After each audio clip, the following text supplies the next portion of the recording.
gosta de ouvir uma boa história. Elas nos fazem rir, nos deixam curiosos, dão um nó na nossa garganta ou até metem medo. Elas mexem tanto com a gente que muitas vezes já não somos mais os mesmos, depois de ouvir ou ler uma boa história. E como você deve saber, as histórias estão guardadas em um lugar muito especial. Essas histórias foram guardadas principalmente nos livros. Desde quando eles eram rolos, passaram a códices, né, e chegaram a esse formato que a gente conhece depois da imprensa. Mas você sabe como se faz um livro? Pois é essa história que vamos contar hoje. Bom, antes do livro chegar, né, nas mãos da criança, existe uma mágica por trás, né, desse livro ser transformado. Desde o que o autor pensa, né, na história, quando ele escreve num papel, até o livro ter um formato que a gente acesse nas livrarias, nas bibliotecas. Um dos personagens principais nessa história é o autor. É a partir da sua imaginação que as palavras tomam forma no papel.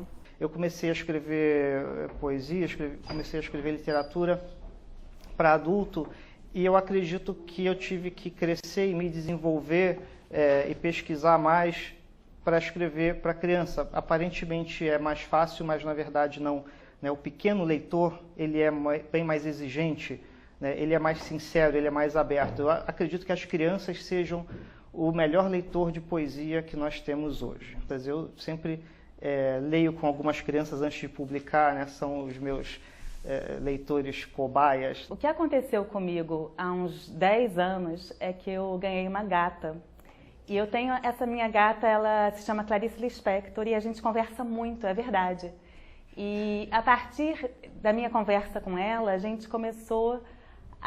eu comecei a inventar várias histórias. Depois de escrever, o autor leva sua história até uma editora. Lá, as histórias serão escolhidas a dedo e só algumas virarão livros, que depois irão para a venda nas estantes das livrarias. Numa editora, a gente recebe textos, né, de diversas pessoas que têm um sonho, né, de ver sua história publicada, onde vamos sugerir ao autor as mudanças que nos parecem cabíveis, apropriadas para aquele texto, para que ele fique redondinho, fique bem agradável aos olhos do nosso pequeno leitor. E uma coisa que eu acho bem bacana em relação ao livro é que a gente não vende o livro em si.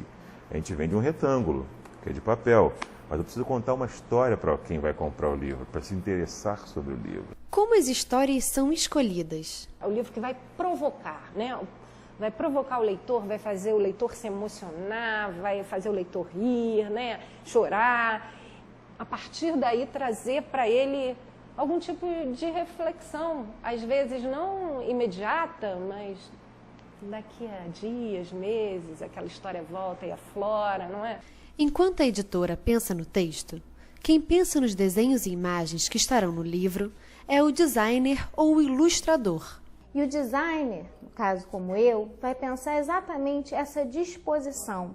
Como é que vai ser o formato desse livro? Ele vai ser quadrado?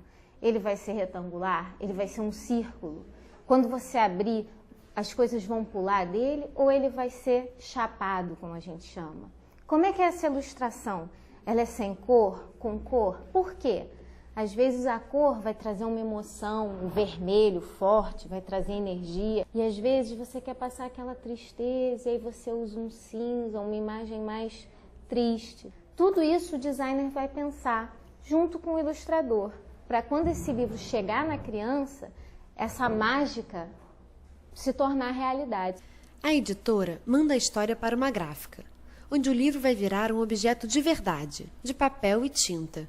A gente é contratado por uma editora que queira imprimir o livro dela. Para cada cor tem uma chapa, e depois vai para a máquina da impressão e a gente coloca essas chapas em cada bateria. Depois do processo da impressão, o papel vai para a dobra. Por quê? Porque as máquinas são grandes e a gente não imprime de uma em uma página, a gente imprime em várias páginas, então que forma os cadernos dos livros. Depois que os cadernos estiverem dobrados, ele vai ser alceados, quer dizer, eles vão colocar os cadernos em ordem. Colocando o caderno em ordem, ele vai para a costura. Depois do processo da costura, entra no processo da cola. O que é o processo da cola? Junta o miolo, que a gente chama, os cadernos costurados, vira o miolo do livro, né? Então ele se junta com a capa e sai o livro colado na capa. Só que depois desse processo ainda tem que cortar, é o que a gente chama refilar o livro, dar o corte final para poder sair o produto pronto. Ufa! Viu só quantas pessoas estão envolvidas para fazer um livro, como este que está aí na sua estante? Agora você já sabe que o livro que você tanto gosta foi pensado com muito carinho para chegar em suas mãos.